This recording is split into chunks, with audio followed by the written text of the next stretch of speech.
इससे बड़ी क्या इच्छा हो सकती है? आप कहेंगे कि हाँ, सक्सेसफुल हो और खुश रहे, ठीक तो है। पर मैं ये कह रहा हूं कि कभी कभी ऐसा हो सकता है कि सक्सेसफुल होकर दुखी रहे, और जैसी सक्सेस आप चाह रहे थे वैसी न मिलने के बाद भी खुश रहे। और अगर मुझे दोनों में से एक को चुनना हो कि सक्सेसफुल और दुखी, या कम सक्सेसफुल लेकिन खुश, तो एज ए पेरेंट मेरा पहला भाव क्या होना चाहिए? कि वो खुश रहे। क्योंकि मैंने तो ऐसे आईएएस आईपीएस अधिकारियों को देखा है जिन्होंने आत्महत्याएं कर ली हैं। उनसे बड़ा सफल कौन होगा?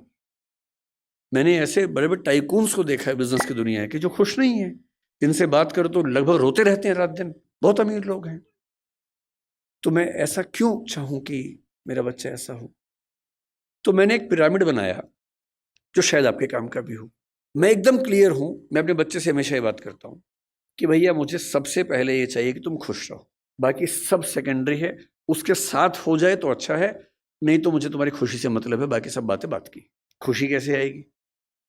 खुशी इस बात से आएगी कि मैं उसके ऊपर अपनी इच्छाएं थोपूं नहीं, समझाऊं, परसुएट करूं। अगर मुझे लगता है कि वो गलत रास्ते में, तो मैं समझाऊं कि बेटा ये रास्ता गलत है, रीजन बताऊं, डिस्क्राइब करूं, उसे सही रास्ते पर लाऊं। समझ जाएगा, क्यों नहीं समझेगा बच्चा? पर मैं अपनी जिद में उसके ऊपर उसका करियर इंपोज करूं, नहीं तुम्हें यही करना होगा, तुम्हें इससे ही शादी करनी होगी, तुम्हें ऐसे ही जीवन जीना होगा। तो मैं ऐसे कई लोगों को जानता हूं जो बहुत सफल हैं और अपने माता पिता से, स्पेशली अपने पिता से नफरत करते हैं। नफरत बहुत भारी शब्द है, लेकिन वो नफरत ही करते हैं।